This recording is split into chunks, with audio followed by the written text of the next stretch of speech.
hello there. It's McKenna Stevens, and I, like almost every child in America, grew up on Disney. Ah, Disney, founded in 1923, has since been chugging out movie after movie, classic after classic. And while some of these were more memorable than others, the Walt Disney Company's next movie to be released begs to ask the question, is Walt Disney really frozen? I'm sure we all heard this before, that after the great Walt passed away, he was frozen cryogenically, so maybe someday we can bring him and his great ideas back to life. Some sources even go as far as to say they simply cut his head off and froze that. Because, you know, space issues. Is the idea of Walt Disney being frozen in time really that crazy? Yes. Yes, it is. I don't care how credible the source was that you found, it's too crazy to even suggest being true.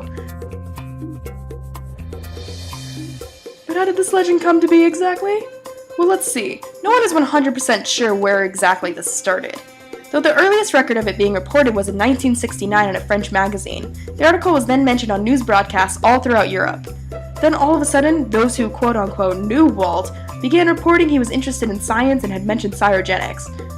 This doesn't go to say that he couldn't have known about it, as several research projects were being made on freezing tissue and preserving it throughout the 50s and 60s. The subject was brought further to public attention in 1964, 2 years before Walt's death, in a book called The Prospect of Immortality.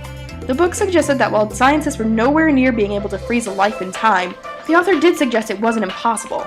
Okay, so maybe Walt knew about it, but did he show any interest? Well, the only sources that had suggested he wanted to be frozen came decades after his death, and came from people who had constantly made factual errors about Walt, such as the claim he became interested in the concept after he found out he was going to die in 1966. However, Walt found out he had a limited amount of time left in November of 1966 and passed away in mid-December of that year. Of course, a month could be used to organize everything, unless you were going to cobalt therapy sessions and vacationing with your wife, which is what Walt did. Not to mention members of his family have openly stated he had no interest or hadn't even known or heard of the process of freezing someone to preserve life. It also says on Walt's death certificate that he was cremated 2 days after his death. I'd be really concerned if he were frozen. Who did they burn? Well, even with the hard concrete evidence against it, there are still people that think Walt is waiting to be resurrected from his frozen state. Like a Waltsicle.